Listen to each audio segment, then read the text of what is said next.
नमस्कार दोस्तों, मैं हिमांशु आप सभी का स्वागत करता हूं अपने YouTube चैनल ई सेलिंग ज्ञान में। दोस्तों, आज की वीडियो सभी ऑनलाइन सेलर्स के लिए बहुत ही ज़्यादा इंपॉर्टेंट होने वाली है, क्योंकि इस वीडियो में मैंने आप लोगों के क्वेश्चंस के आंसर दिए हैं, जो क्वेश्चंस आप लोगों ने मुझसे कमेंट सेक्शन में पूछे हैं। तो आइए बिना देरी करे वीडियो को अब शुरू करते हैं। प्रकृति सिन्हा जी ने पूछा है, सर फ्लिपकार्ट सेलर को पेमेंट 15 दिन बाद देती है, वो पता है, लेकिन ऑर्डर आने पर डिस्पैच डेट या कस्टमर को प्रोडक्ट मिल जाने वाली डेट से 15 दिन काउंट करती है।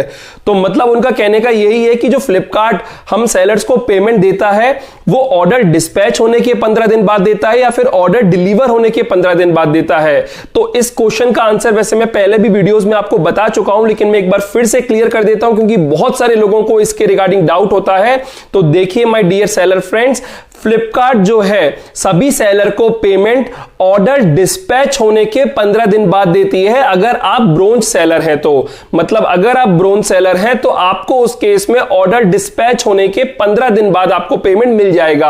आप ये मत सोचिए कि ऑर्डर पहले डिलीवर होगा फिर उसके बाद 15 दिन काउंट किए जाएंगे, ऐसा बिल्कुल भी नहीं है। अगर आज आपका ऑर्डर डिस्पैच हुआ है तो उसके 15 दिन बाद आपको पेमेंट मिल जाएगा। वो एक अलग बात है कि अगर उस दिन नॉन पेमेंट डे है, यानी कि मंडे, वेडनेसडे या फ्राइडे नहीं है, तो फिर आपको नेक्स्ट अपकमिंग मंडे, वेडनेसडे या फ्राइडे को पेमेंट मिल जाएगा। स्वाति पालीवाल जी ने पूछा है, जो पैकेट हमें रिसीव नहीं होते वो डोंट एक्सपेक्ट डिलीवरी में शो करता है, जिसका हम डायरेक्ट क्लेम ले सकते हैं, तो क्या अनडिलीवर्ड ऑर्डर्स के अलावा भी ऐसे कोई ऑर्डर्स होते हैं जिनका डेटा नहीं शो होता और पीओडी मैनेज करने पर ऐसा फ्रॉड किया जाता है?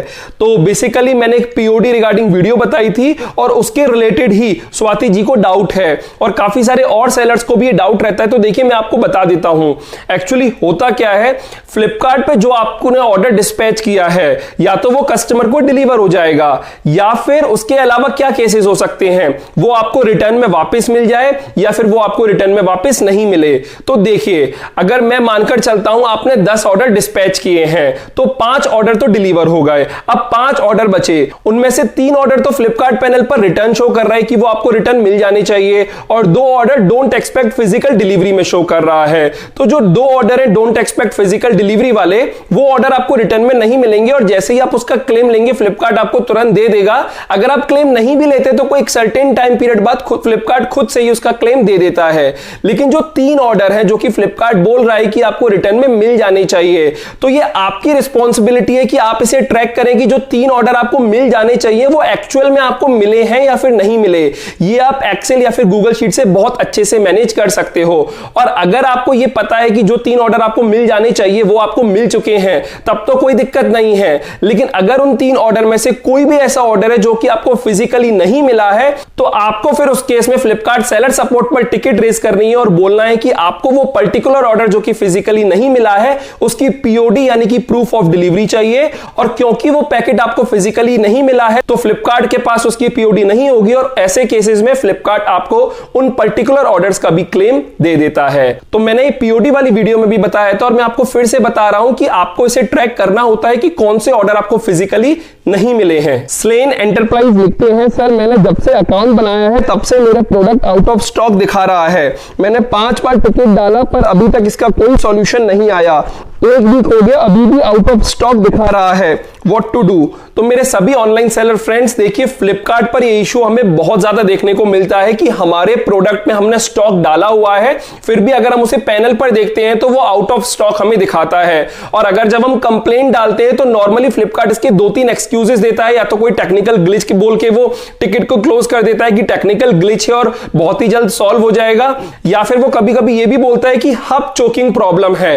हब चोकिंग से उनका मतलब ये होता है कि जिस वेयर हाउस में आपके प्रोडक्ट रखे जाने हैं ऑर्डर आने पर, उस हब में अब स्पेस ही नहीं बचा। तो स्पेस नहीं बचा तो ऑर्डर रखने की कोई स्पेस नहीं है, और जब ऑर्डर रखने की स्पेस नहीं है इसलिए उन्होंने आपके प्रोडक्ट को आउट ऑफ स्टॉक कर दिया है। तो ये कुछ कॉमन रीजंस है जो कि फ्लिपकार्ट की तरफ से हमें देखने को मिलते हैं। तो देखिए एज अ सेलर आप इसमें इमीडिएट बेसिस पे तो कुछ नहीं कर सकते, आपको टिकट ही रेस करनी होती है। हाँ, लेकिन आप एक चीज का ध्यान रखिए कि अगर फ्लिपकार्ट उस टिकट को क्लोज कर रहा है तो आपको रीओपन कराना है, और जब तक वो टिकट क्लोज नहीं होने देनी है जब तक आपका वो इशू रिजॉल्व ना हो जाए। क्योंकि आपको एज अ सेलर ये जरूरी है कि अगर आपका प्रोडक्ट स्टॉक में है, आपने स्टॉक अपडेट कर रखा है, तो वो फ्लिपकार्ट पर आउट ऑफ स्टॉक शो नहीं होना चाहिए, वरना आपके लिए वो नुकसान है। क्योंकि आउट ऑफ स्टॉक शो होगा तो कस्टमर को वो प्रोडक्ट दिखेगा नहीं और फिर अल्टीमेटली आपकी सेल नहीं आएगी। तो आपको टिकट रीओपन करनी है जब तक आपका जो इशू है वो रिजॉल्व ना हो जाए। फिल्मी फ्राइडे पूछते हैं, भाई पिछले महीने के प्रोडक्ट अगर इस महीने रिटर्न आते हैं तो इसका जीएसटी कैसे कैलकुलेट करें, फाइलिंग कैसे करें, प्लीज प्रोसेस बताइए। देखिए, जीएसटी फाइलिंग के ऊपर वैसे तो मैंने कंप्लीट 1 घंटे का वीडियो बना रखा है, तो मैं उसका लिंक इस वीडियो के डिस्क्रिप्शन में दे रहा हूं, आप एक बार जाके चेक कर लीजिएगा, आपको कंप्लीट आइडिया लग जाएगा। बाकी आपका जो क्वेश्चन है कि अगर हमने इस महीने कोई पैकेट डिस्पैच किया है और नेक्स्ट मंथ वो हमें रिटर्न में मिलता है तो उसका जीएसटी कैसे मैनेज करेंगे, तो देखिए आपको बिल्कुल भी टेंशन नहीं लेनी, क्योंकि हम जो भी फाइलिंग करते हैं वो फ्लिपकार्ट, अमेजॉन और मीशो की सेल्स रिपोर्ट के बेसिस पे करते हैं। और अगर आपने कभी भी सेल्स रिपोर्ट उनकी एनालाइज की हो तो आपको पता चलेगा अगर कोई ऑर्डर इस महीने में डिस्पैच हुआ है तो वो इस महीने की सेल्स रिपोर्ट में आपको दिखेगा, और अगर वही ऑर्डर नेक्स्ट मंथ में रिटर्न आ गया है तो वो नेक्स्ट मंथ में भी आपको दिखेगा विद नेगेटिव वैल्यूज। तो अल्टीमेटली आपकी जो सेल है वो एडजस्ट हो जाती है। तो आपको इसके लिए बिल्कुल भी टेंशन नहीं लेनी है, बस आपको जो जीएसटी फाइलिंग है वो सेल्स रिपोर्ट के बेसिस पर करनी है। श्याम जी ने पूछा है, सर प्लीज रिप्लाई, अगर हम टीडीएस क्लेम नहीं करते हैं तो हमें नुकसान है या फायदा? 1 ईयर हो गया अभी तक टीडीएस नहीं किया, क्या करना चाहिए प्लीज बताएं।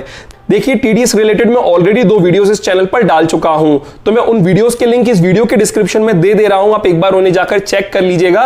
बाकी ऑब्वियस सी बात है कि अगर आप टीडीएस क्लेम नहीं करोगे तो आपका नुकसान ही होगा, क्योंकि कोई अमाउंट जो आपको बैंक में मिलने वाला था वो आपको नहीं मिलेगा।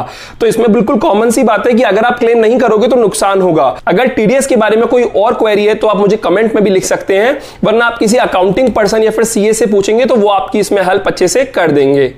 रहना जैनुल जी ने पूछा है, सर फ्लिपकार्ट में खुद से अपनी तरफ से ऑर्डर कैंसिल करने का चार्ज कितना लगता है सप्लायर को?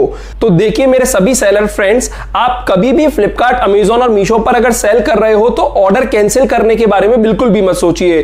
कोशिश कीजिए कि आप उस मटेरियल को, उस प्रोडक्ट को अरेंज कर दें और वो पर्टिकुलर ऑर्डर डिस्पैच कर दें। क्योंकि देखिए, ऑर्डर कैंसिलेशन में चार्ज भले ही बहुत ज्यादा नहीं लगता है, लेकिन मेन बात है कि आपकी परफॉर्मेंस मैट्रिक्स पर इंपैक्ट आता है, और परफॉर्मेंस मैट्रिक्स पर अगर एक बार इंपैक्ट आ जाता है ना, तो दोबारा से उस स्टेज तक पहुंचने में हमें काफी टाइम लग जाता है। तो अल्टीमेटली ऑर्डर कैंसिल करने पर पेनल्टी तो एक सेकेंडरी थिंग है। फर्स्ट चीज है कि आपकी जो सेल्स है जो फर्दर आने वाली है वो बहुत कम हो जाएगी।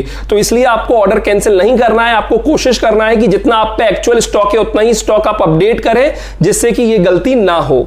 और वैसे जो आपका क्वेश्चन था कि कितना चार्ज लगता है, तो अभी तो मुझे भी ये वीडियो बनाते वक्त दिमाग में नहीं है कि कितना चार्ज लगता है, लेकिन मैं फर्दर किसी वीडियो में इसके बारे में आपको बता दूंगा।